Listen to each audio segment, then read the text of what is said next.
আমি ডাক্তার পিঙ্কু চন্দ্র সেন। প্রথম অধ্যায়ে আমি হাড়ক্ষয় রোগটি নিয়ে আপনাদেরকে বলেছিলাম হাড়ক্ষয় কি, হাড়ক্ষয়ের কারণে কি উপসর্গ নিয়ে রোগী আসে। এখন আমি আসলে আপনাদের বলবো হাড়ক্ষয় রোগটি কিভাবে নির্ণয় করতে হয়, অথবা হাড়ক্ষয় হলে কি ধরনের ট্রিটমেন্ট আমরা দিয়ে থাকি।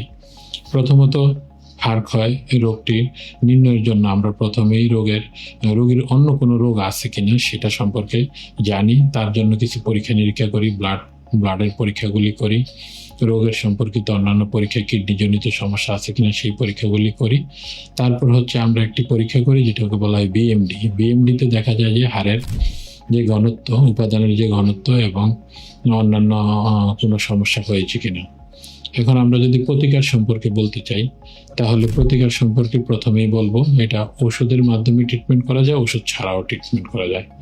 ওষুধ ছাড়া যদি ট্রিটমেন্ট আমরা বলতে চাই, তাহলে আমাদের জীবন আচরণটা জীবন আচরণ পরিবর্তনের মধ্যে রয়েছে প্রতিদিন হালকা নিয়মিত শরীর চর্চা করা, একটু হালকা হাঁটা চলা করা, ক্যালসিয়াম সমৃদ্ধ খাওয়াগুলি গ্রহণ করা। ক্যালসিয়াম সমৃদ্ধ খাওয়াগুলি আমরা সকলেই জানি।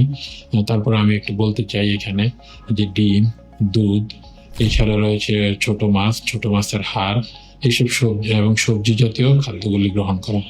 এছাড়া ভিটামিন ডি এর জন্য আমরা প্রতিদিন সকালে সূর্যালোকে গেলে আমাদের চামড়া যখন সূর্যালোকের সংস্পর্শে আসে তখন ভিটামিন ডিটি আমরা সহজেই পেতে পারি। আর ওষুধ সম্পর্কিত যে কোনো চিকিৎসার জন্য চিকিৎসকের শরণাপন্ন হতে হবে, কারণ চিকিৎসক মৃদু, মাঝারি এবং তীব্রতা অনুযায়ী চিকিৎসা ঠিক করবেন। ধন্যবাদ সকলকে, সবাই ভালো থাকবেন।